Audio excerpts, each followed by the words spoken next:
Pronto, começou a gravação. Bom dia. Dando continuidade a essas aulas preparatórias para a UBFEP, hoje eu vou resolver algumas questões envolvendo dinâmica. Então, dinâmica é basicamente a segunda metade do assunto do primeiro ano e a cinemática lida com descrever o movimento e a dinâmica lida com entender por que o movimento é daquele jeito. E no contexto de dinâmica, tem duas grandezas que são essenciais, que é força e energia. Então hoje eu vou me dedicar às questões que envolvem força e na próxima eu estou querendo abordar a parte de energia, gravitação e aí vai. Bom, então vamos lá. Continuar aqui na prova de 2024, né, do ano passado. Tinha uma. Acho que vale a pena começar por essa, que é a questão 20. Uma coisa que eu imagino que já esteja claro para vocês, é sempre bom, pelo menos eu acho, questões assim, concurso, vestibular, Enem, a pessoa meio que tentar dar uma lida nas questões, em vez de simplesmente sair fazendo na ordem. Bom, por quê? Porque às vezes você vai na ordem e se depara com uma questão que você não sabe e gasta muito tempo nela. Então, se você dá uma olhadinha ali, lê as questões, você já pode marcar, essa daqui é fácil, eu vou fazer logo. Essa daqui é muito difícil, eu vou deixar por último. E aí vai. Antes da 20, eu lembrei dessa questão 1 aqui, que também envolve força. Então, essa questão 1 é daquelas de somente para a primeira série, então os alunos que estavam no segundo ano não podiam fazer. Na nossa realidade, o atrito entre superfícies sólidas é um fenômeno presente a todo momento em nossas vidas, mediando diversas ações do cotidiano. Em uma realidade alternativa, as superfícies sólidas não possuem atrito, pois todas são perfeitamente lisas. Identifique a alternativa que certamente não se aplica para essa realidade alternativa, devido à ausência de atrito. Então a gente tem que identificar aí qual dessas não se aplica a essa nova realidade por conta da ausência de atrito. Pronto. Então vamos lá.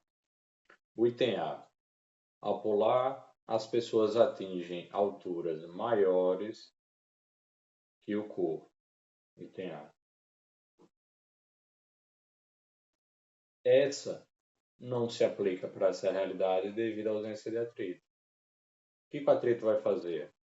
Nessa nova realidade, as superfícies sólidas não possuem atrito. Se você pular, imagine que você pulou. Imagine que aqui está o chão. Aí você pulou. Você sai com a velocidade assim para cima. Aí depois de um tempo, vai estar o chão aqui e você mais alto. Ainda subindo. Você não está em contato com nenhuma superfície sólida. Você está em contato com o ar. Então essa ausência de atrito entre superfícies sólidas não vai vogar em nada, né? Não vai ter nada a ver com a altura que a pessoa atinge. Né? Então, é o item A. Mas é interessante a gente ler os outros. Né? Vamos só ver aqui o gabarito. Então, primeira questão, item A. Mas é interessante a gente ver por que os outros não são. A forma de segurar uma caneta ou um lápis não é igual à de nossa realidade. Claro, essa daqui está certa. No sentido em que se aplica à nova realidade, né? Então, por exemplo, se você segura uma caneta assim, então tem a superfície. Precisa do atrito da superfície da caneta com a superfície do dedo, né? Então, se nessa nova realidade não tem esse atrito, você tem que arrumar um outro jeito de segurar isso para que não escorregue, tá bom? As pessoas não se movimentam livremente ao andar em um piso horizontal, como em nossa realidade. As pessoas não se movimentam livremente ao andar em um piso horizontal, como em nossa realidade. Não, não se aplica. Sem atrito, vou abrir aqui um.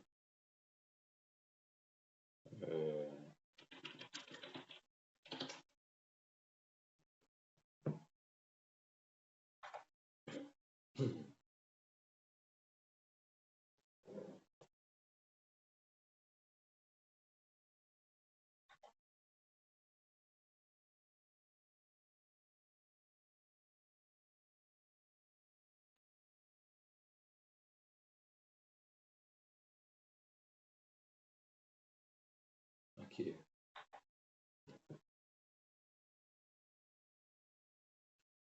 Então, imagine aqui um bonequinho aplicando uma força no objeto. Você pode acompanhar aqui a velocidade e tal. Então você vê que a velocidade vai aumentando. Agora, no início, não era qualquer valor de força que ele andava.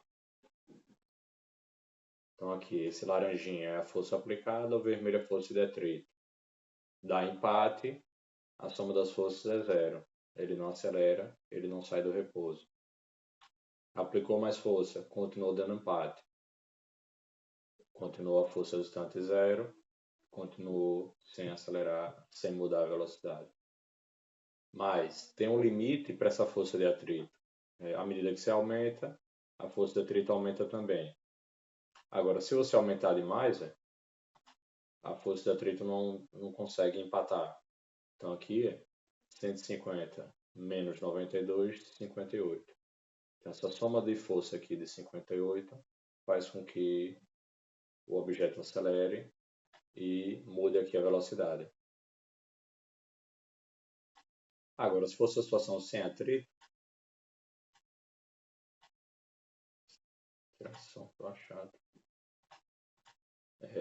sem atrito, qualquer força aplicada já causa uma aceleração. Ó, já mudou a velocidade, era 0, agora está 0.1, 0.2, 0.3. É claro que uma força pequenininha, a velocidade muda muito lentamente. Mas se fosse uma força maior, qualquer força aplicada muda a velocidade. Se você para de aplicar força, não tem atrito, então a soma das forças é zero. Mas, então ele não acelera. Porém, como ele já tinha velocidade inicial, que era esse 12,3 aqui metros por segundo, ele mantém com essa velocidade o tempo todo, né? Então, a ausência de atrito não atrapalha de se mover livremente na superfície horizontal, né? Pelo contrário. É por isso que naqueles brinquedinhos de shopping, que é aquela mesa com um monte de furinho, o disco vai longe, porque aqueles furinhos liberam ar e aí diminui o contato do disco com a tampa, com o tampo da mesa, e aí ele vai mais longe. Quando acaba o tempo que o para de jogar, o disco logo para.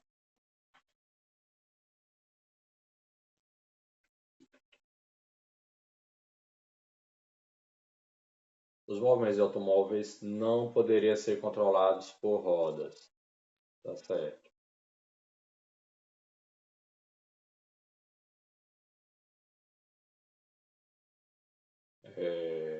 Por quê?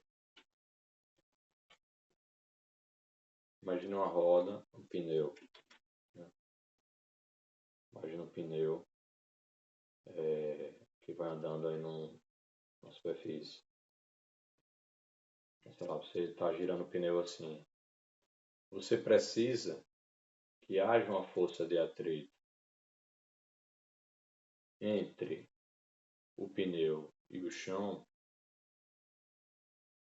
Qual é a ideia? O pneu tende a empurrar o chão para trás. Se for um chão de areia, se for você caminhando no chão de areia, você percebe que você cava, seu pé cava a areia para trás. Isso é importante, porque lá na terceira lei de Newton é ação e reação. Se a roda empurra o chão para trás, o chão empurra a roda para frente e assim consegue empurrar o carro para frente, né? Porque a roda está presa no carro. Então, se não tivesse atrito, quando o motor lá, junto com a transmissão, desse o torque de girar a roda ia ficar girando, girando, girando, patinando, tipo um lamaçal. Certo? Então, se não tivesse atrito, o movimento de automóveis não poderia ser controlado por rodas. Certo? E aqui o item C, se não tivesse atrito, as pessoas não conseguiriam caminhar no piso horizontal, porque é a mesma ideia. Para você caminhar,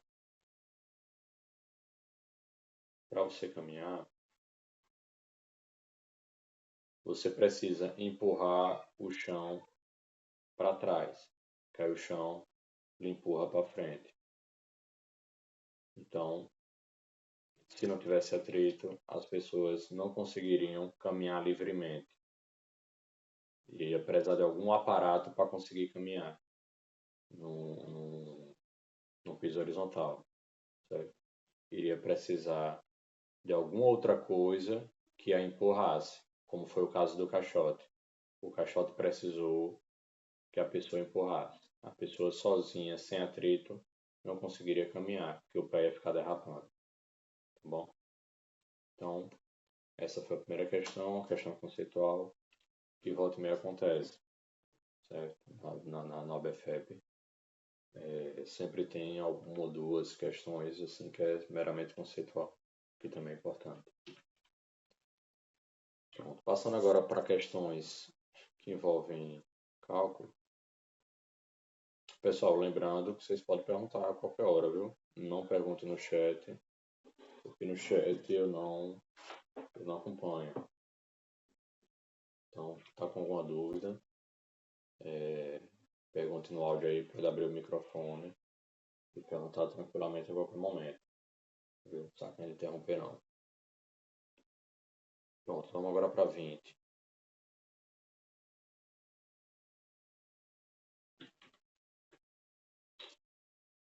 Deu errado aqui.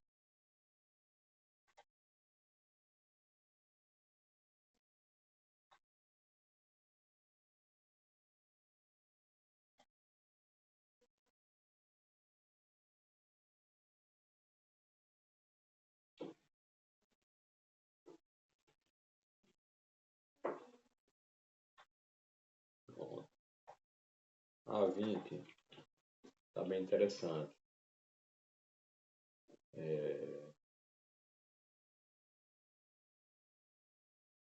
Acho que eu vou botar ela na outra página. Acho que vai ficar mais organizadinho.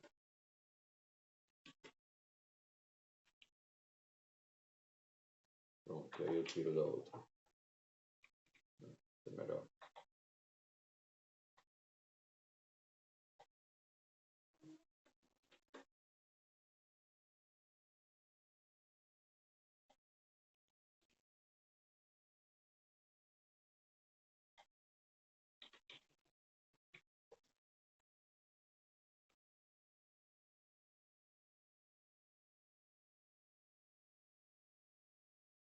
Pronto.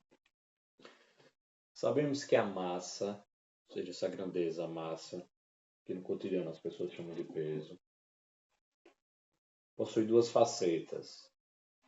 A massa inercial, está chamando de MI. Relaciona a força resultante à aceleração, conforme indica a segunda lei de Newton. Como que a segunda lei de Newton é assim? Força resultante é igual a massa vezes a aceleração. Só que essa massa que aparece aqui é a massa inercial. Porque ela dá uma medida da inércia, da dificuldade de acelerar um objeto. Quanto mais massa, mais difícil é de acelerar esse objeto. Por isso você tem que fazer mais força para empurrar um sofá do que um copo. Tá bom? A massa gravitacional, outro tipo de massa agora, mg, relaciona o peso, a força-peso, ao campo gravitacional, que é o Gzinho da gravidade. Então esse m que aparece no peso igual a mg, não necessariamente é o mesmo m da segunda lei de Newton. Então, por isso que ela possui duas facetas. A massa pode dar uma ideia da inércia, então seria a massa inercial. Então, é o m que está lá na segunda lei de Newton.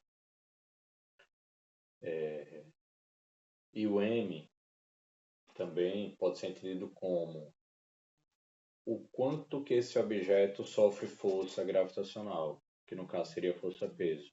Então, quanto maior a massa gravitacional, maior a força gravitacional que ela sofre. E aí, não necessariamente, essa massa gravitacional teria de ser igual à massa inercial. Então, só contando a leitura, a massa gravitacional, mg, relaciona o peso ao campo gravitacional, que é esse Gzinho da gravidade, correspondendo a uma espécie de carga gravitacional. Por exemplo, se fosse uma carga elétrica, você pensaria uma força elétrica igual a carga elétrica vezes um campo elétrico. E aí, é nesse sentido que essa massa gravitacional corresponde a uma carga gravitacional. Certo? Basicamente, o que ocorre é o seguinte: a segunda lei de Newton é isso aí. A força resultante é a massa vezes a aceleração. Só que essa massa é uma massa inercial. Então, por isso que é um MI. Então, ela lhe diz a dificuldade de acelerar um objeto. Né? Daqui, se você pensa em módulo, a aceleração é o valor da força dividido pela massa inercial. Quanto mais massa, menos aceleração para forças iguais. Então, dá uma ideia da dificuldade de acelerar um objeto. A massa gravitacional vem da lei de Newton da gravitação.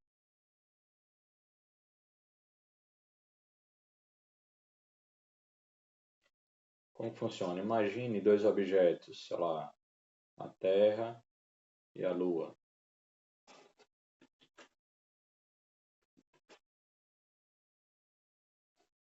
Então aqui tem uma massa e aqui tem outra massa.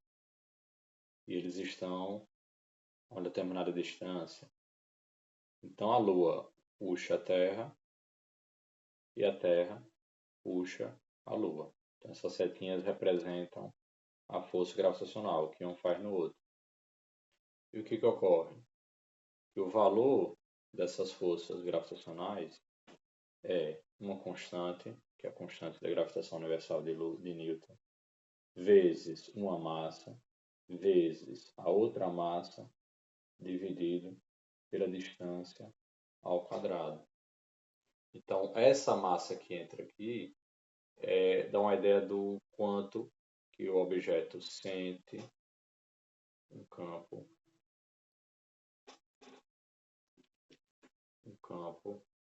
gravitacional, que é a ideia de carga gravitacional. Então, você poderia ter uma situação assim, ter a Terra e aqui, sei lá, uma pedrinha caindo. É claro que está fora de escala. né? Então, a Terra teria uma massa grande e a pedrinha teria uma massa mzinho. Também se aplicaria essa fórmula aqui. Só que a distância seria o raio. Então, para essa situação, o D seria o raio. E essa fórmula aí de cima ficaria assim, Fg igual G mzão sobre o raio ao quadrado vezes o mzinho. Esse G mzão sobre Rzinho é essencialmente o Gzinho da gravidade. Então, daqui aparece essa força gravitacional igual à massa do objeto que está sofrendo vezes o campo gravitacional que é produzido pela Terra. Só que a gente costuma chamar isso de força-peso. Então, percebe? Esse M que está aqui, ele poderia ser diferente do M que está aqui na segunda lei de Newton. Não tem nada que obrigue que eles sejam iguais. Então, esse M é chamado de um mg, que é a massa gravitacional. Então, o contexto é esse. Tá bom?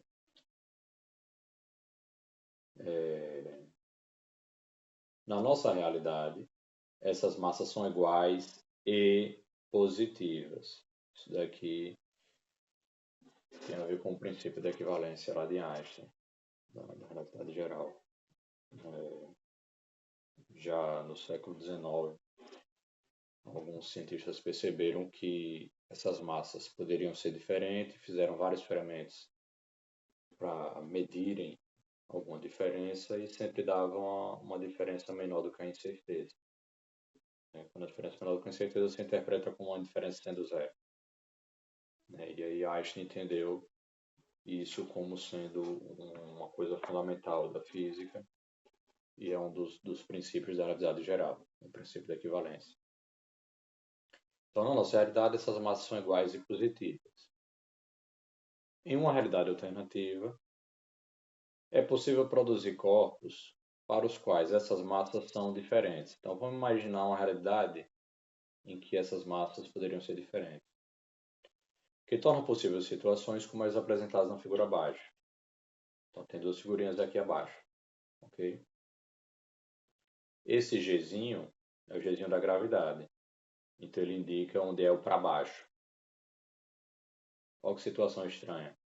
Você tem duas superfícies horizontais, cada uma sustentando aqui uma rodana, e um peso aqui está sendo sustentado por outro peso, que não está amarrado em nada aqui, não está amarrado.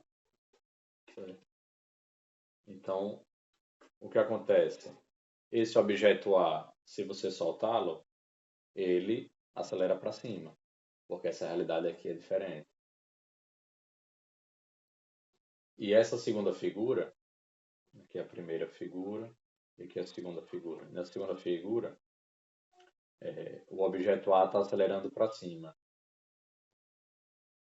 Então, ó, nela, vemos dois corpos, A e B, participando de duas experiências. Na primeira, os corpos permanecem em repouso, ligados por um fio ideal, guiado por rodanas ideais. O ideal aqui é sem atrito, sem o fio esticar, etc. Então, na primeira, esse objeto B está sofrendo uma força-peso para baixo, como a gente espera. Esse objeto A está sofrendo uma força-peso para cima. O objeto A é puxado para cima, estica a corda, as rodanas mudam a direção da corda e o peso B está puxando para baixo. Tudo fica esticado em equilíbrio. Tá bom? Já na segunda experiência, os corpos foram abandonados. Então você ergueu e soltou, sendo movimentados apenas pela gravidade. Então, ó, o que a gente percebe na segunda figura? O B, ele acelera para baixo, como a gente está acostumado na nossa realidade. Agora o A, ele acelera para cima. Essa setinha aqui indica que ele está acelerando para cima. Então você solta e a força-peso puxa ele para cima. Bom, A região das experiências possui um campo gravitacional de módulo 10 newtons por quilograma. Então, está falando aí que o G é de 10 newtons por quilograma. Ou seja, a cada 1 quilograma de massa gravitacional, você tem 10 newtons de força. Agora, lembra da segunda lei? Força resultante, massa e aceleração. Vamos pensar as unidades? Pensando no SI, 1 newton de força é a força que faz 1 quilograma sofrer uma aceleração de 1 metro por segundo ao quadrado.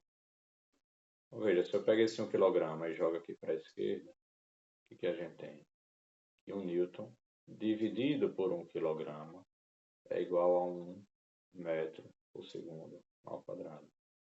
Então, essa aceleração aqui de 10 newtons por quilograma é o bom e velho 10 metros por segundo ao quadrado, que a gente está acostumado dos eixos da gravidade. Tá bom? Pronto. Então, a região possui esse campo gravitacional G. Ó, se o corpo B tem MI igual a MB igual a 1 kg, então o corpo B segue o que acontece na nossa realidade. As massas são iguais e positivas. Então, por isso que ele é intuitivo. Ele vai lá e acelera para baixo. E, na segunda experiência, a aceleração de A é 5 metros por segundo ao quadrado. E a aceleração de B, 10 metros por segundo ao quadrado.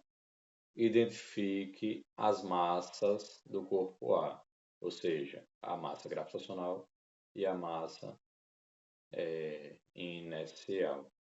Tá bom? Bom, de cara, as opções. Veja, ó, todas as opções, a massa inercial é positiva. Percebe? Em todas, a massa inercial é positiva. Então, vamos entender aqui. A força resultante é igual à massa inercial vezes a aceleração. Se a massa inercial é positiva, então porque a força resultante e a aceleração possuem a mesma direção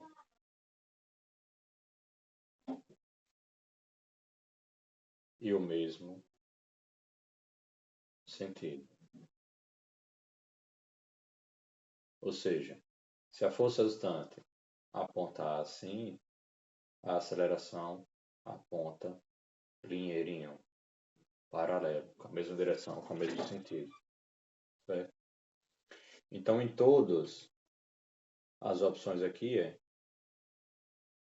em todas elas, o que a gente percebe? Que o MI foi positivo. Então, significa que a força resultante em A é paralela à aceleração de A. Ora, se a aceleração de A aqui está para cima, então é porque a força resultante em A está para cima. Tá bem? Mas, o que causa essa força resultante? Ora, eles são movimentados apenas pela gravidade. Então, é porque o peso de A está apontando para cima. Tá bom? Mas a força-peso sobre A está para cima. E o campo gravitacional, aqui, está para baixo. Então, é porque a massa gravitacional de A deve ser negativa. Então, vamos organizar isso daqui. Então, pela figura, no segundo experimento, temos que a força resultante sobre o objeto A é vertical para cima. Como sabemos disso? Porque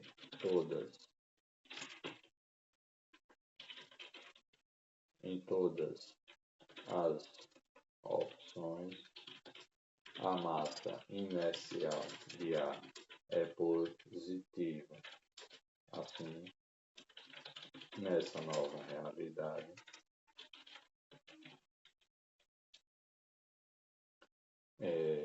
o objeto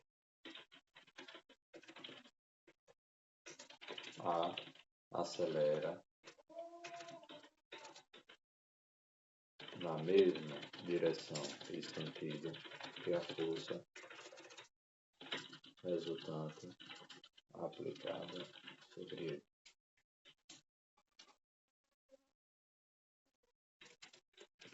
Por outro lado,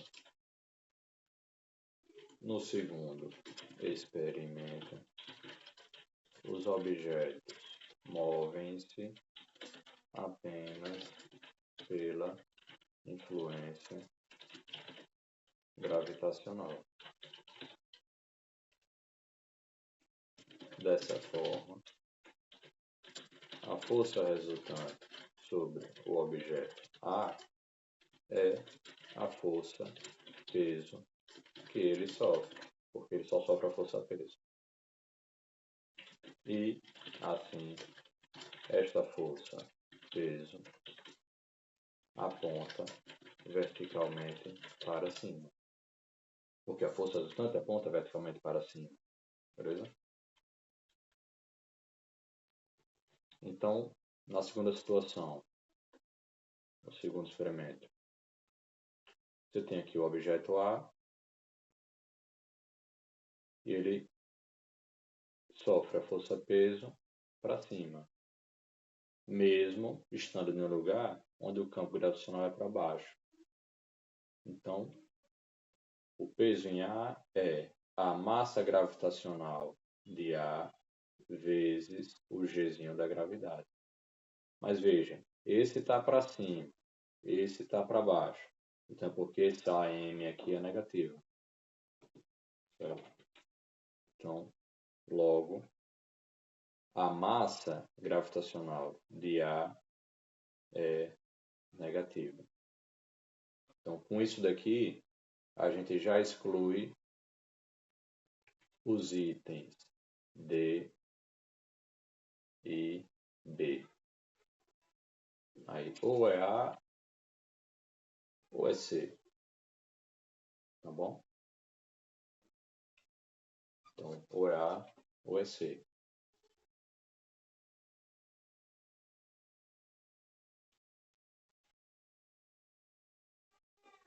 Deixa eu só escrever aqui em português. A massa gravitacional de A deve ser negativa.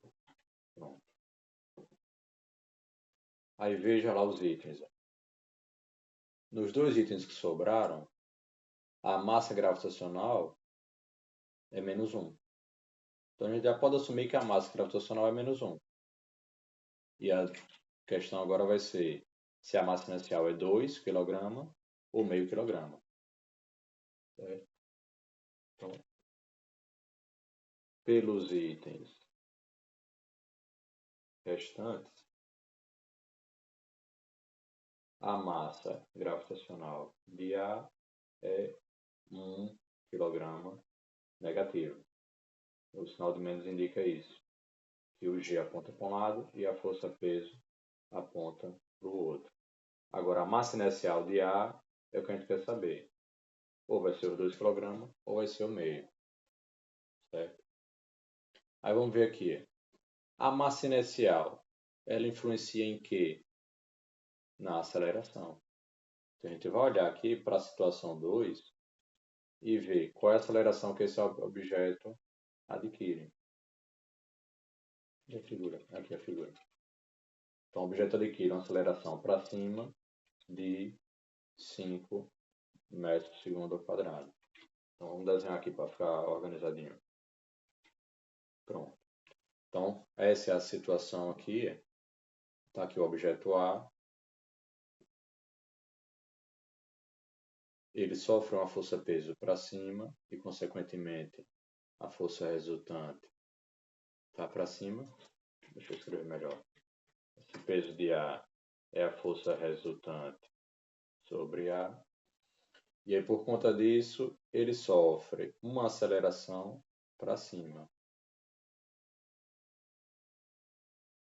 certo? Que é aqueles 5 metros por segundo ao quadrado. Então, vamos aplicar a segunda lei de Newton ao bloco, ao objeto A, no segundo experimento. Então, vamos lá. A força resultante é igual à massa inicial vezes a aceleração. Então, como são vetores, a gente pode pensar o seguinte: vou orientar positivo para cima. Então, todo mundo que for para cima, eu conto como positivo. Todo mundo que for para baixo, eu conto como negativo. Então, esse Gzinho vai contar como negativo. Tá bom? Então, vamos lá. A força resultante em A, quem é ela? É o peso sobre A. Que, como ele já aponta para cima, vou contar como positivo. A massa inercial é o que a gente quer saber. A massa inercial de A é o que a gente quer saber. E a aceleração de A, eu também tenho. E, como aponta para cima, eu vou contar aqui com positivo. Beleza? Pronto. Quem que é esse peso aqui sobre A? É a massa gravitacional de A vezes o G. Só que o G aponta para baixo. Então, eu vou contar como negativo.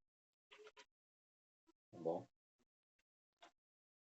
Então, vou botar aqui o G e ele vai vir negativo.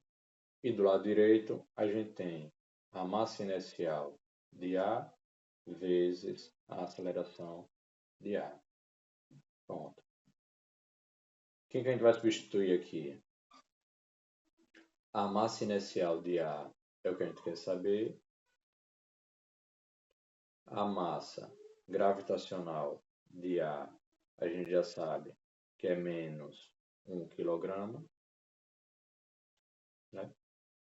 Pela discussão que a gente fez aqui. E todos os itens restantes, o mg é menos 1 kg.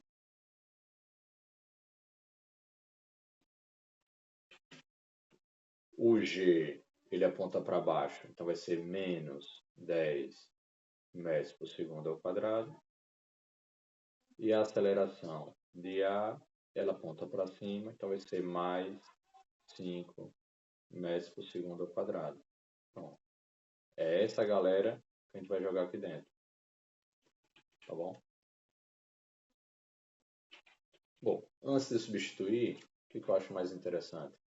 Nesse carinha aqui que a gente quer, então vou pegar essa aceleração e passar para o outro lado. Ela está multiplicando, então ela vai dividindo. Então, de um lado vai ficar assim, mg A vezes o G dividido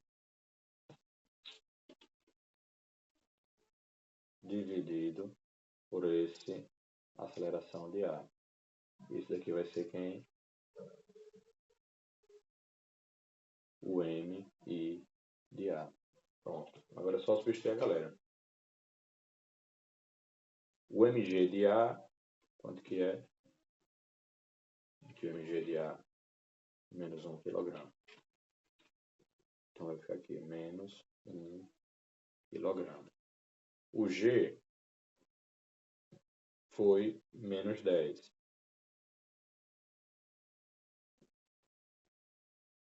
E o A foi mais 5.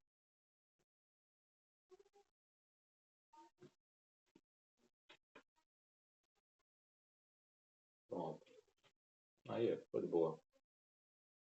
Metro por segundo ao quadrado cancela com metro por segundo ao quadrado.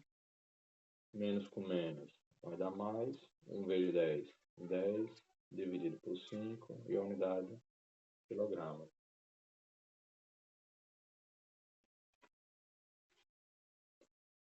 Dez para 5 é 2, não é isso? Então vai ficar aqui 2 kg. Então, a massa inicial de A é de 2 kg, o que nos leva ao item C de casa. Então, questão B20 é para ser o item C. E questão B20, item C. É claro que aqui eu estou explicando e tal, mas poderia ser feito um pouco mais rapidamente. Qual é o meu ponto aqui? Veja.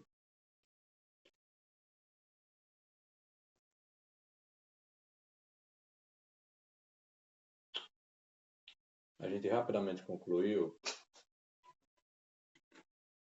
que aqui eu estava só explicando o começo do assunto, tal, né? Mas aqui a gente rapidamente concluiu que, como todas as alternativas, o MI era positivo, então a massa gravitacional de A era negativa, né? E aí a massa gravitacional de A era esse menos 1 kg. Pronto. Então a diferença era só a massa inicial. Agora veja a situação 2. O A, como ele tem essa massa gravitacional negativa, ele cai para cima. Ele, em vez de cair para baixo, ele cai para cima, contrário ao G. Mas veja, ele cai com a metade da aceleração do B. E o B tem a massa de 1 kg. Ora, se a aceleração é metade, é porque a inércia foi o dobro.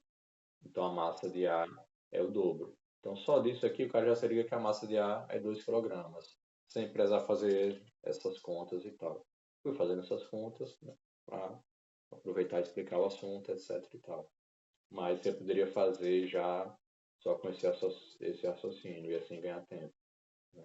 Como a primeira fase é de marcar, então você não precisa entregar as contas feitas, entendeu? Você só precisa entregar o gabarito. Então daí a pessoa se liga. Percebeu logo que todos os itens aqui a massa inicial é positiva. Então se ele acelera para cima, porque a gravitacional é negativa. Mas é menos 1. Então ele está sofrendo uma força-peso com a mesma intensidade que o corpo B. Porque a massa gravitacional tem o mesmo valor, só muda o sinal. Então, se ele acelera a metade, a inércia é o dobro. Então a massa é 2 kg. Aí rapidamente você faz. Então, deixa eu ver outra. Tinha outra sobre força. Que era um desenho da parede.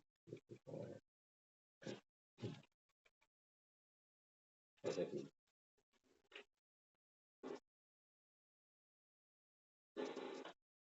Pronto, essa acho que vai ser a última de hoje, né? Para não acabar tão tarde.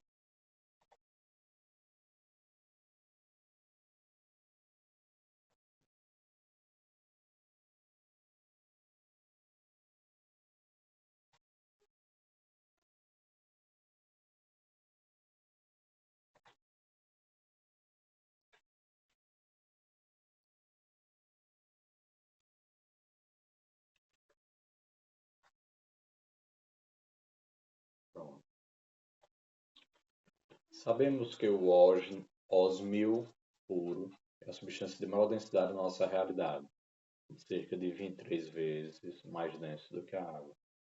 Então, a densidade da água é 1 kg por litro, a do ósmio é para ser uns 23 kg por litro.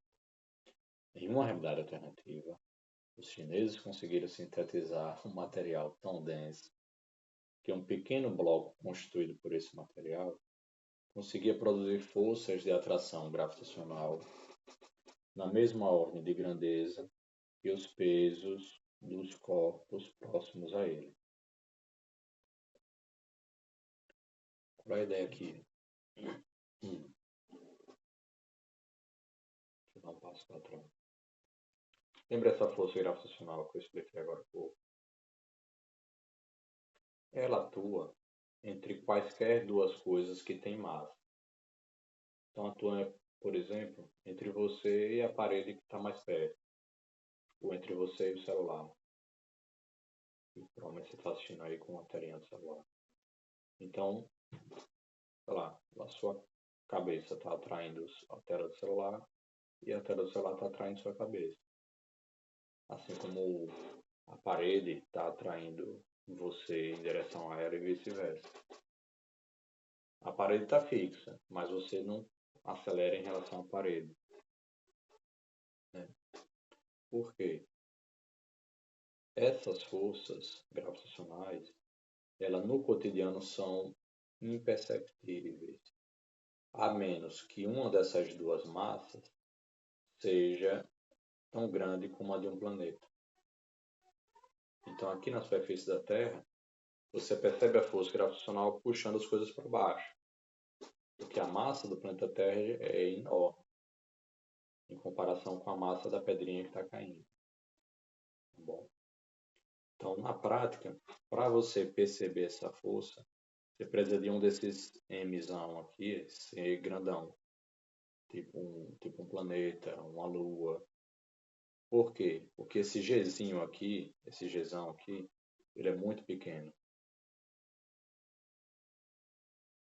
Esse G é a constante gravitacional de Newton. De cabeça agora não lembro o valor não. Constante gravitacional universal.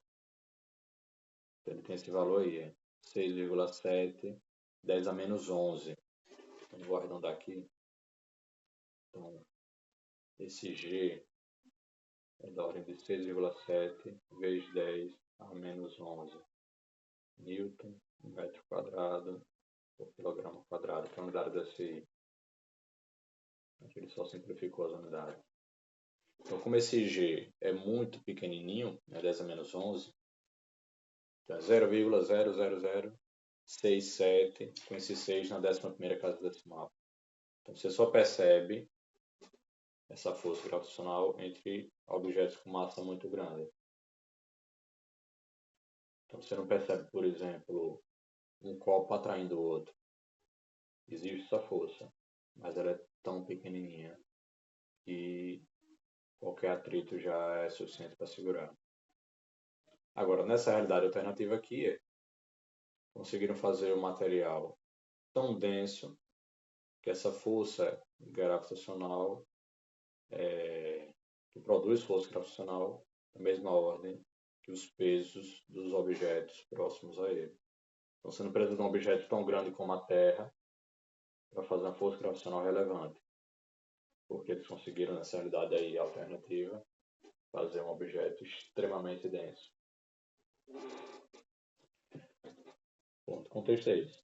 Com esse bloco fixado a uma parede, bem resistente, uma esfera de 1,6 kg permaneceu parada no ar, presa apenas por um fio na horizontal, conforme a figura. Então, esse quadradinho preto aqui é o bloco muito denso. E aqui a esferazinha, que tem uma massa, a massa dessa esfera, né? A esfera, esse negócio redondo aqui, de 1,6 kg. Ela permanece paradinha, então a velocidade é zero, e se mantém zero, né? Porque ela permanece parada. Então, se a velocidade não muda, porque a aceleração é zero. Vou botar só a unidade aqui do SI, que é uma grandeza sem unidade, fica estranho. Então, ela permanece parada por um fio aqui na horizontal.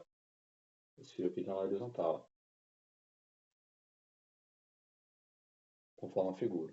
Calcule o valor da força gravitacional que o bloco estava produzindo na esfera nessa situação. Campo gravitacional terrestre, que é o G, é esses 10 metros por segundo ao quadrado, que a gente já discutiu, né? Newton por quilograma é metro por segundo ao quadrado. E aqui ele fornece o seno e o cosseno desse ângulo aqui, de 53 graus. Então, qual é a ideia? A ideia é a seguinte: o bloco faz uma força na esfera nessa direção aqui.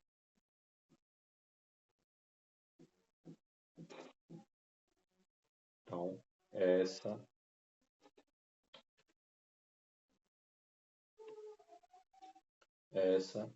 é a força que o bloco faz na esfera. E ela tem essa inclinação aí com horizontal. Tá bom? E é justamente o valor dessa força que a gente quer saber.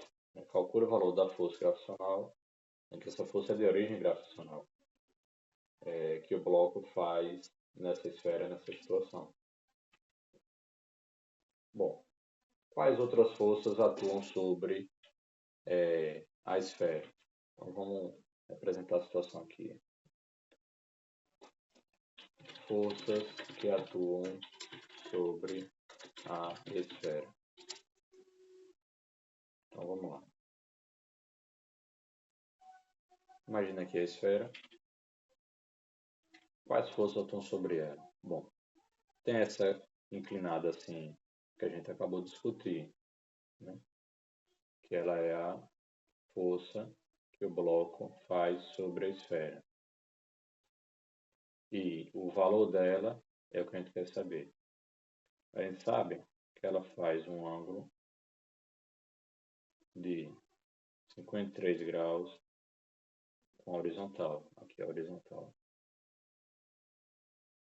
E tem um fiozinho que está esticado aqui para a esquerda.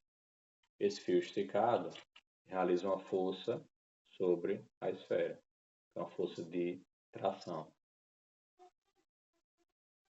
Esse fio esticado puxa a esfera para a esquerda, com a força de tração, que geralmente chama de T, que não foi fornecido o valor dela. Tá bom? E tem outra força que atua sobre essa esfera, né? Se não fosse esse bloco, para sustentar a esfera, o fio estaria em pé. Por quê?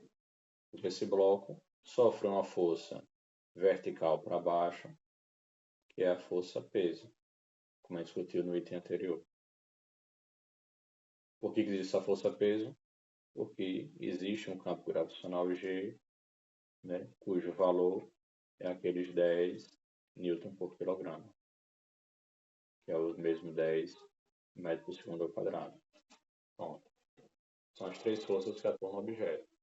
E elas se combinam para dar uma aceleração zero. Ora, se a aceleração é zero, é porque a força resultante é zero.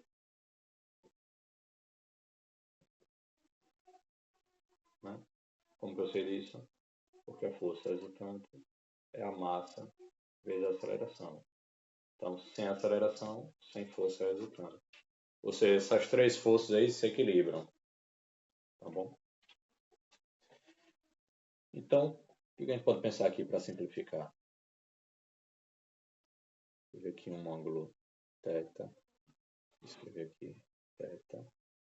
53 graus. Essa força inclinada a gente pode decompor. Pense assim, a projeção dela aqui no eixo horizontal. Então vai ser um F que o bloco faz na esfera na direção X. E essa parte aqui em pé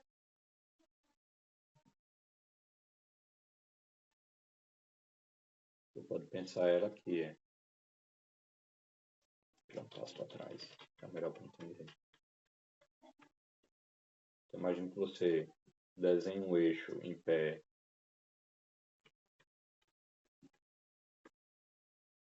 Você desenha o eixo em pé aqui e trace a projeção dessa força nesse eixo, como se fosse uma sombra. Bom, então, esse para cima é a força que o bloco faz sobre a esfera na direção, chamar isso de Y e o outro de X. Bom, e essa força, vou arrumar outra cor aqui. E essa força é exatamente essa daqui, né? Essa que está para cima. Então, claramente aqui, o que você percebe? Esse FE e Y tem que cancelar com a força peso, porque eu vou substituir essa força azul aqui pelas suas componentes, por esse pazinho verde. A parte para cima cancela com o peso que está para baixo. E a parte que está deitada cancela com a tração que está para a esquerda. Então, o que a gente percebe aqui é que o valor que a força que a bola faz na esfera na direção y tem que ter o mesmo valor que a força peso. Que aí elas se cancelam. E que a força que o bloco faz na esfera na direção x tem que ter o mesmo valor que a tração, porque aí tudo se cancela. Tá bom? Pronto. Maravilha. E o que a gente quer? O valor da força que o bloco faz na esfera. Pronto. Então a gente tem a massa do objeto e a gente tem o G da gravidade. Com isso, a gente conhece o valor desse P. Então esse P a gente conhece. A atração a gente não conhece. Então, faz mais sentido a gente olhar para essa equação aqui. E do lado direito eu já sei quem é. Do lado esquerdo, eu não sei. Mas, se eu conseguir relacionar esse lado esquerdo com o seno ou cosseno do ângulo e a força que está inclinada, eu vou conseguir saber o valor da força inclinada.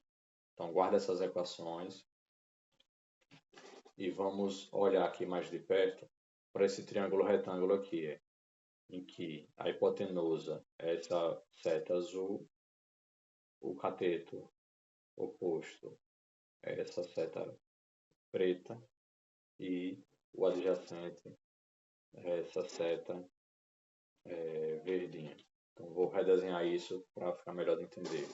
Tá bom? Então pensa assim.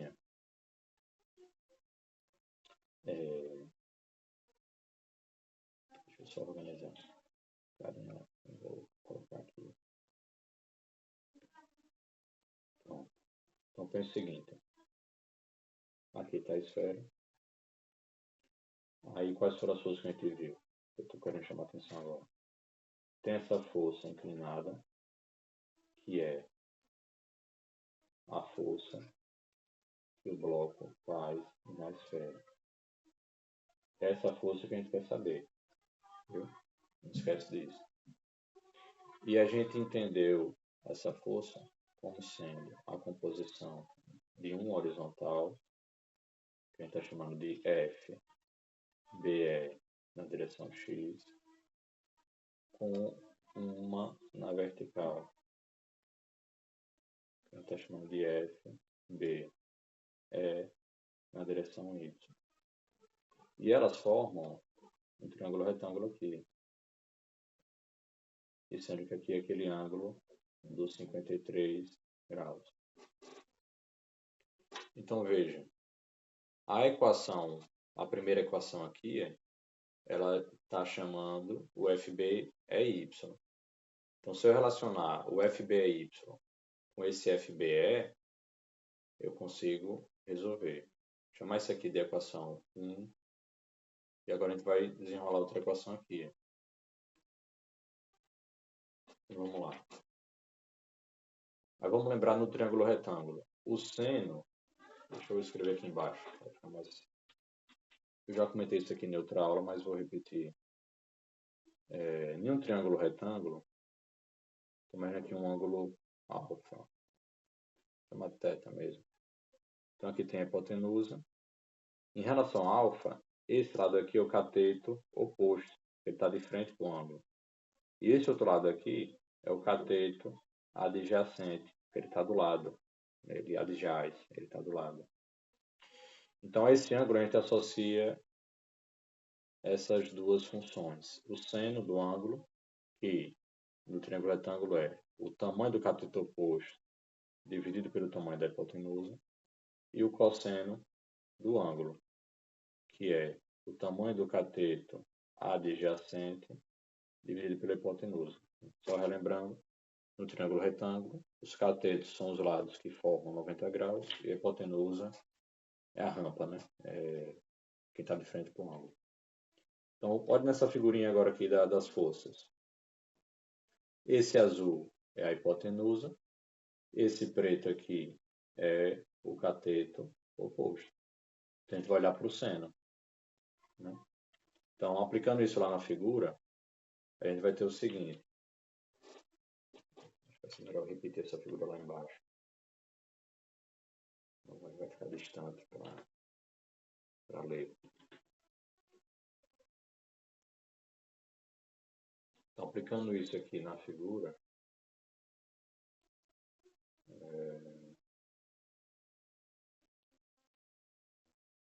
então, aplicando isso aqui nessa figura, o que a gente obtém? Que o seno de 53 graus é o tamanho do cateto oposto. Então, vou escrever assim, F, B, E, Y, sem a setinha, sem nada. É para lembrar que é o módulo, que é só o valor numérico. Dividido pela hipotenusa. Quem é hipotenusa? Esse azul aqui, que é o FBE. Então, o valor do FBE. Pronto. A equação 1, que a gente estava trabalhando, ela traz o FBEY. Então, vou isolar o FBEY aqui. Certo? Para isso, esse FBE que está dividindo tem de ir para o outro lado. Ele está dividindo, ele vai para o outro lado multiplicando. Então, o que a gente encontra? Que o FBEY vai ser o FBE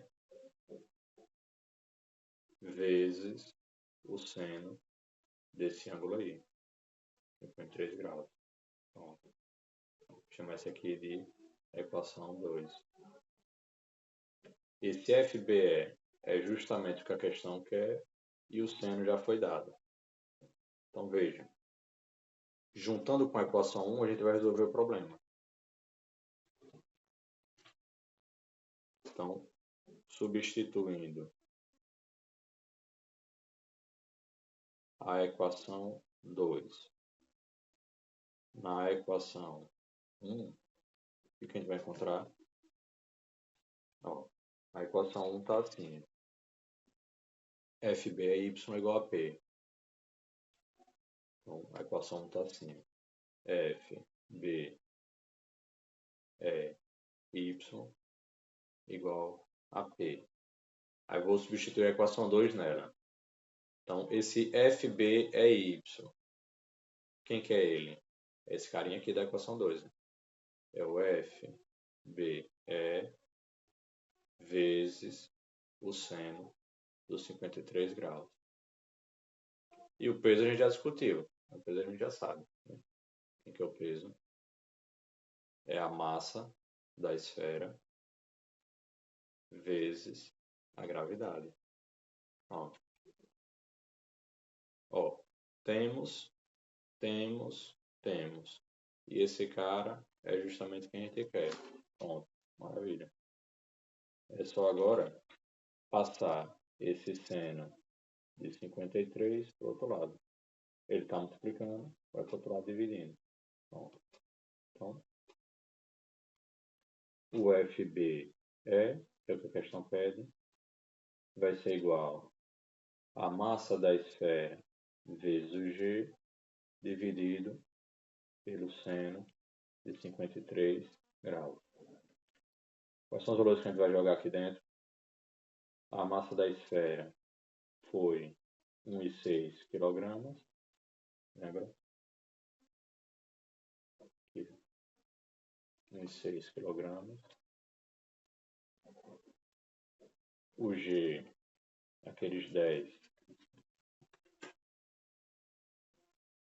metros por segundo ao quadrado, ou quilograma, ou newton por quilograma, e o seno de 53 graus, a questão forneceu como 4/5.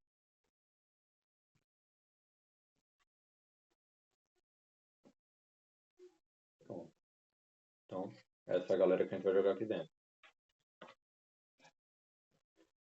Então, o FBE, ou seja, a força que o bloco faz na esfera, vai ser o 1,6 kg vezes os 10 metros por segundo ao quadrado, ou newton por quilograma. Eu vou escrever newton por quilograma mesmo, como a questão forneceu, newton por quilograma, dividido pelo seno de 53, que é esses 4/5. Ó, quilograma e quilograma cancela. 1,6 vezes 10, a vírgula andando para a direita vai ser 16. E a unidade em cima sobrou só o newton, dividido por 4/5. Então, estou dividindo por uma fração. Dividir é a mesma coisa que multiplicar pelo inverso. Então, se eu estou dividindo por 4/5, é a mesma coisa que multiplicar por 5/4, que é o inverso de 4/5. 16 para 4 vai dar 4. 4 vezes 5, 20. 20 newtons. Então, essa força que o bloco faz sobre a esfera é de 20 newtons. Pronto. Então, é para ser aqui o item D, 20 newtons. A gente olha lá agora no gabarito, essa é a questão 9. Questão 9, item D. Então, é isso aí.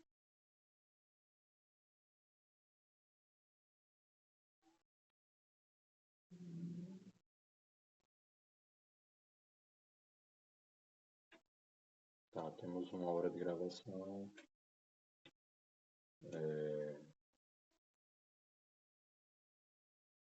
Ele tentar mais uma. Tá, vocês estão com alguma dúvida? Querem perguntar alguma coisa?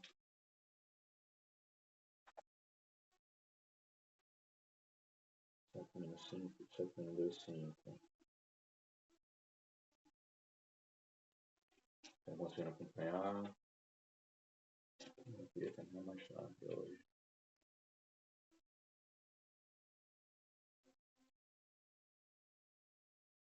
Tá bom, escrito. Tá bom por hoje. Eu resolvi 3. Né?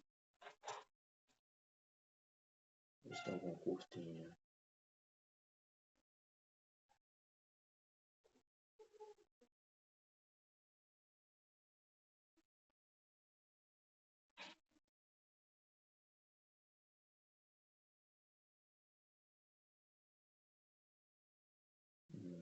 Estão para resolver essa B18.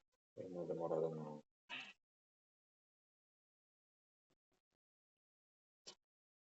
Também dá para resolver essa.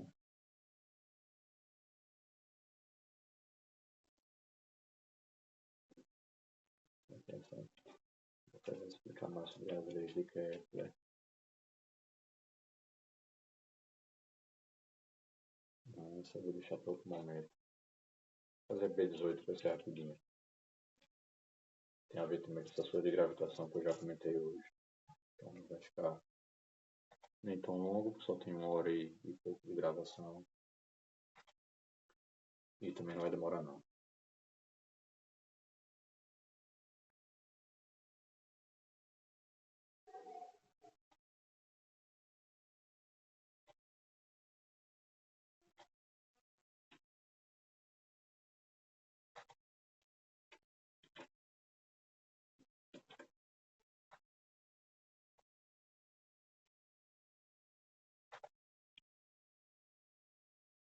Pronto, B18.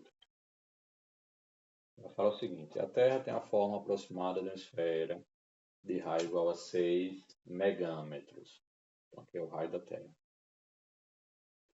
Sua densidade média é de aproximadamente 600/91 iotagrama por metro cúbico. Esse iota é um prefixo do SI, que nem quilo, que nem mega, só que ele vale 10^24. Ou é 10^24 ou 10^27, não lembro não. Aqui. iota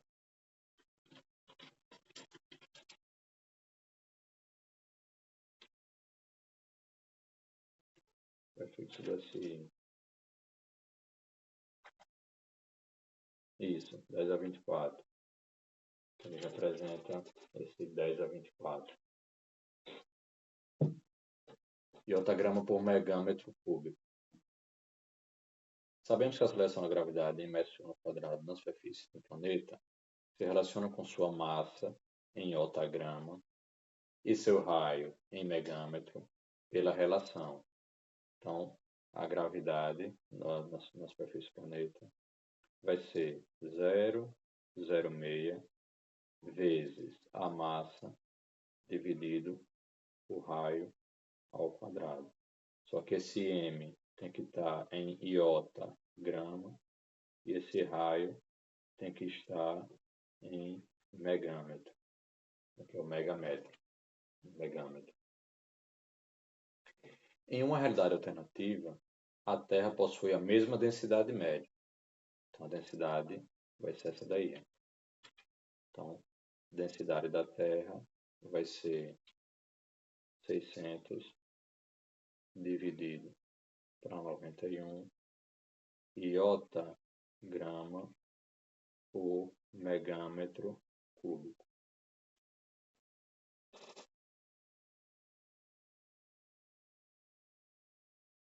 Mas é oca. Então, nessa realidade alternativa, a Terra é oca. Como já se imaginou lá no século XIX, século XVII, aquela viagem ao centro da Terra lá de Júlio Verne, era uma obra de ficção científica, mas no contexto em que algumas pessoas achavam que a Terra pudesse ser oca mesmo.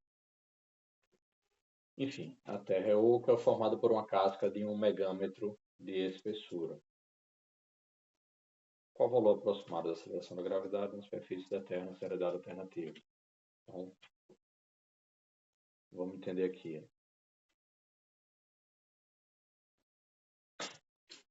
Terra nessa realidade alternativa.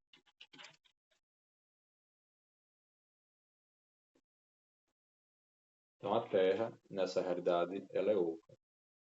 Então, qual é a ideia?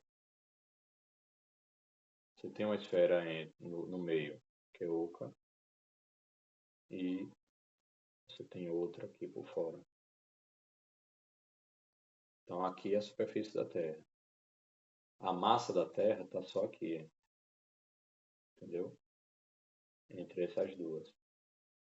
E falou que ela é oca, né? Ó. Mas é oca, formada por uma casca de 1 megâmetro de espessura. Então, essa parte aqui está sendo chamada de casca. Tem 1 megâmetro de espessura.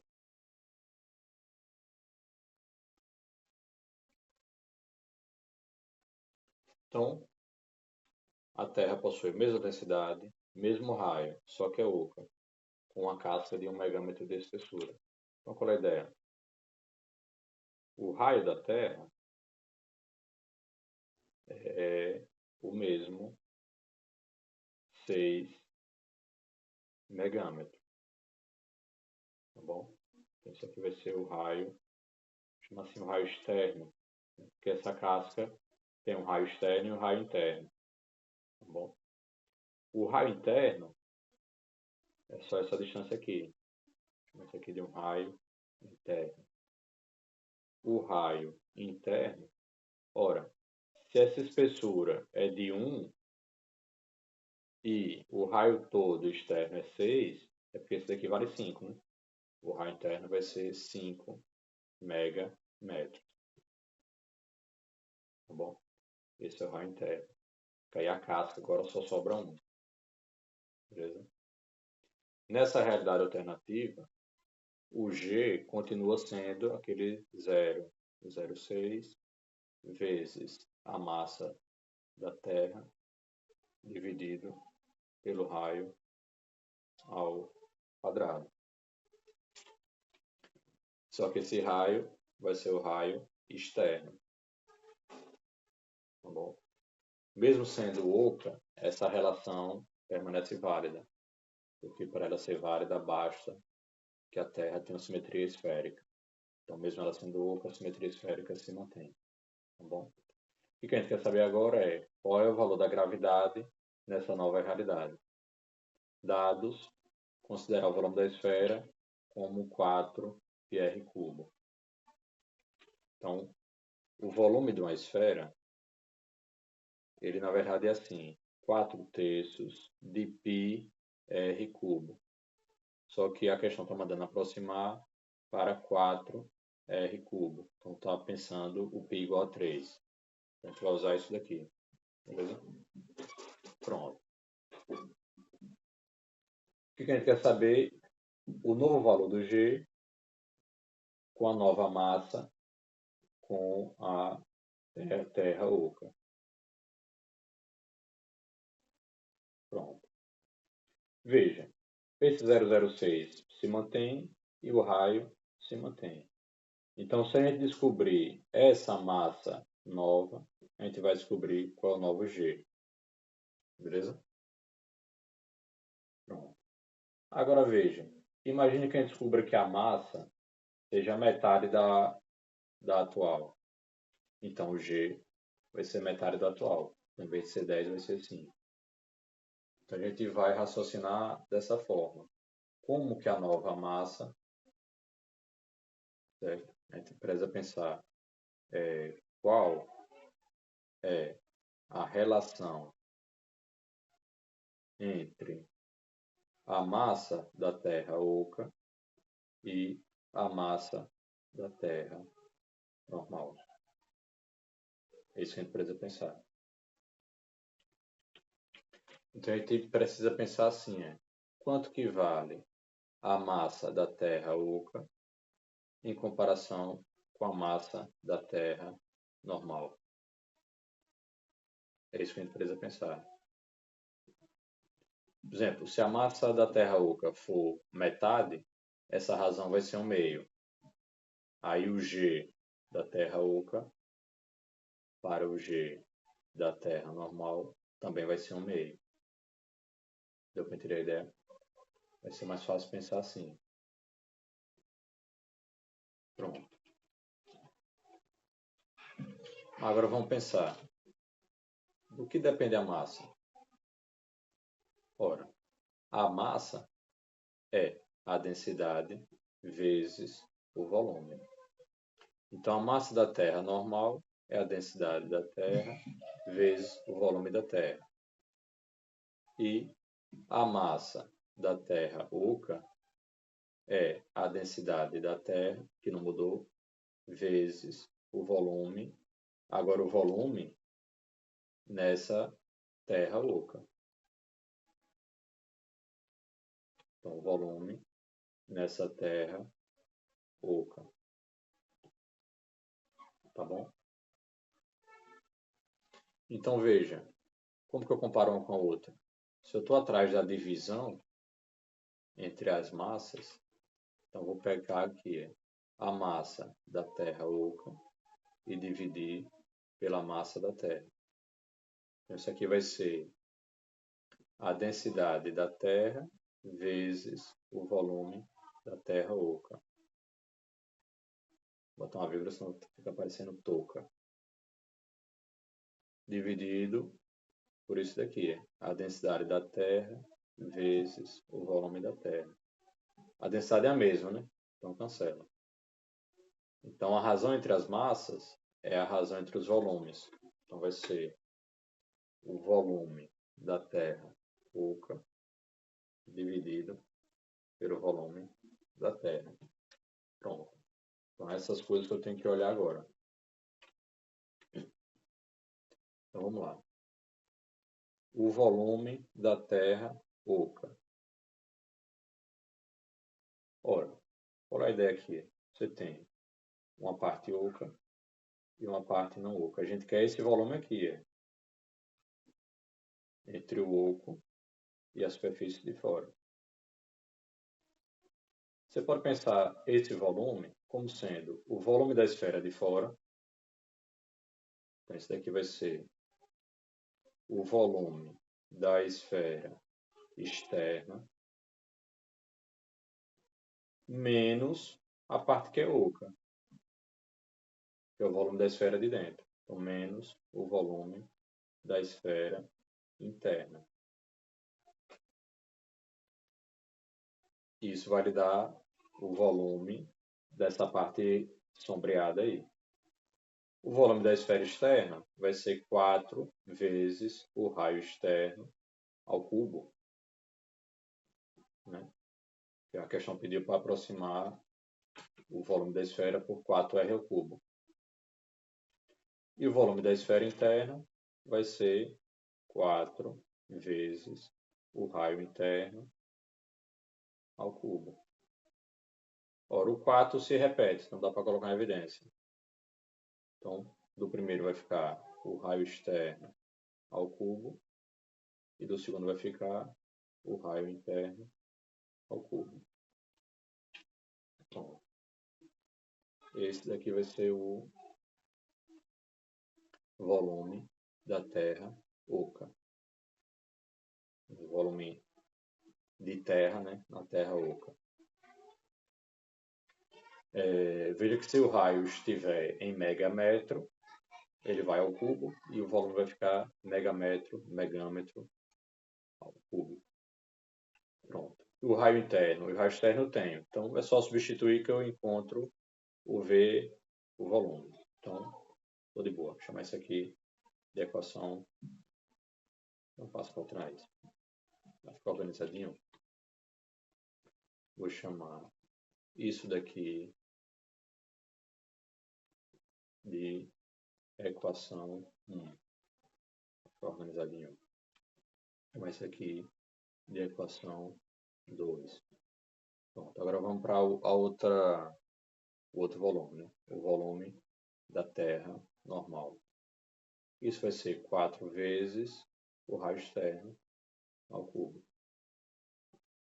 Então, chamar isso aqui de equação 3.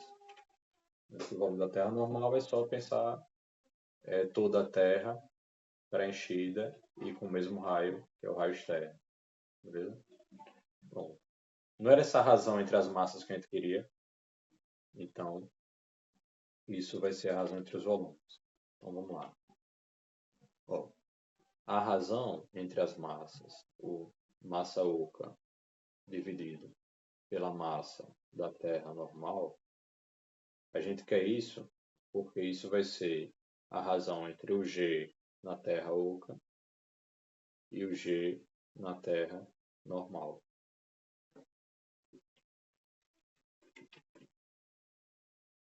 Certo? Isso a gente viu que é o volume da Terra oca dividido pelo volume com massa na Terra normal. A gente acabou de ver que isso vai ser... Né? Então, o que eu estou fazendo aqui? Estou substituindo agora a equação 3 e a equação 2. Então, quem é a Terra oca? Esse 4, R externo cubo, R interno cubo. Então, aqui vai ficar 4, R externo ao cubo, menos R interno ao cubo. E o volume normal é só o 4 raio externo ao cubo. Pronto. O 4 cancela. Moral da história. O G na Terra oca dividido pelo G na Terra normal vai ser o raio externo ao cubo menos o raio interno ao cubo dividido por esse raio externo ao cubo. Pronto. Agora é só substituir. Quando substituir, dá para simplificar. O denominador é o mesmo, né? O denominador é um só. Então, esse carinha que está na esquerda, você pode entendê-lo assim, como sendo o raio externo ao cubo dividido pelo raio externo ao cubo menos o raio interno ao cubo dividido pelo raio externo ao cubo. Né? Então, você tem a subtração de frações com o mesmo denominador, você repete o denominador e subtrai o expoente. E subtrai os numeradores. Bom, esse primeiro é raio externo ao cubo. Raio externo ao cubo, cancela, vai dar 1. E o direito dá para simplificar assim, você tem fulano ao cubo dividido por ciclano ao cubo.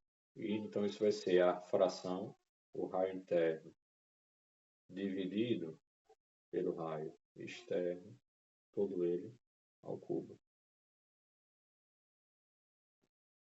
Bom, então esse daqui vai ser o G da terra oca dividido pelo G da terra normal. Se fosse 1, as gravidades seriam iguais. Como está subtraindo alguém, a gravidade na terra oca vai ser menor. Como tem que ser, né? Porque tem menos massa, então vai gerar menos gravidade. Quem que a gente vai substituir aqui? O raio interno de 5 megâmetros e o raio externo de 6 megâmetros. Não foi isso que a gente não falou? Isso, o raio de 6 megâmetros, mas é oca com a casca de 1. Então o interno é só 5. Pronto, então é isso que a gente vai jogar aqui dentro. Então, o G na terra oca dividido pelo G na terra normal vai ser 1 menos 5 megâmetro dividido por 6 megâmetro. Tudo isso ao cubo. Esse megâmetro com esse megâmetro cancela, vai ficar 1 menos 5 sextos ao cubo. Pronto. Agora é só resolver isso.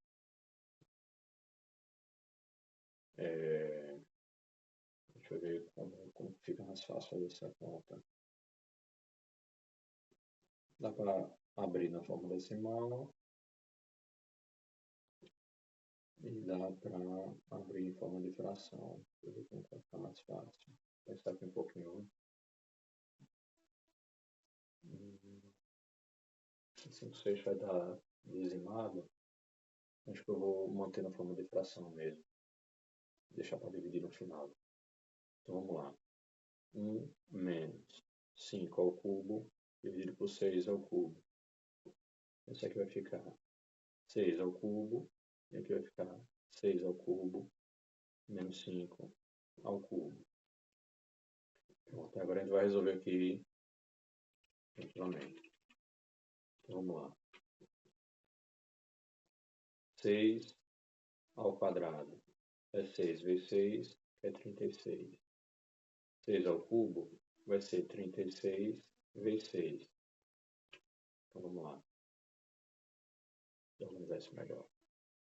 Trazer para cá.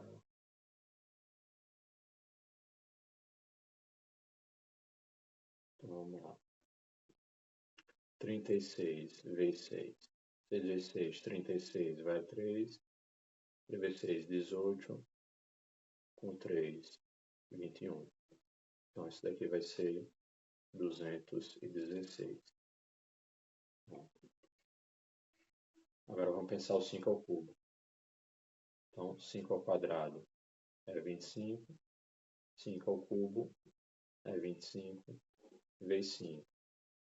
Né? Então 25 vezes 5.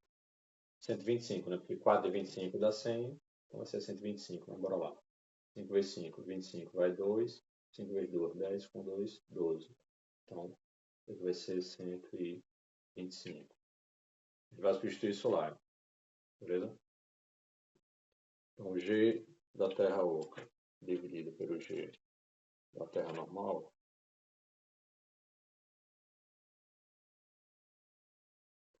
vai ser igual, como que estava? Estava 6 cubos menos 5 cubos dividido por 6 cubos. Então, 12. 216 menos 125 dividido por 216. Bora lá. 216 menos 125. 6 menos 5, 1.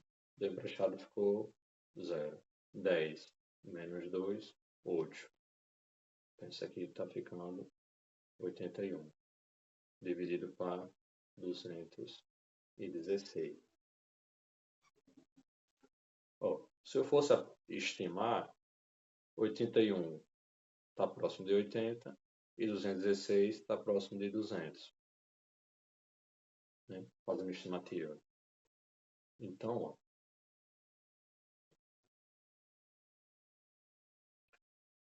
800 para 200, 80 para 200, isso é 8 para 20. Então dá para dividir por 4. Não, vou dividir por 2. Dividindo por 2 em cima, dividindo por 2 embaixo, vai ficar 4 décimos. Então isso aqui seria 0,4.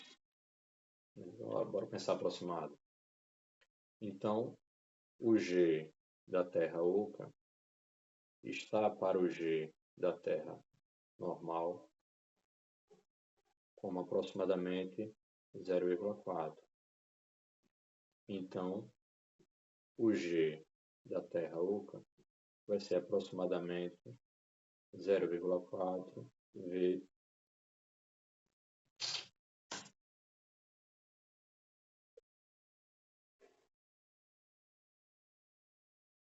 Pessoal, faltou energia aqui em casa,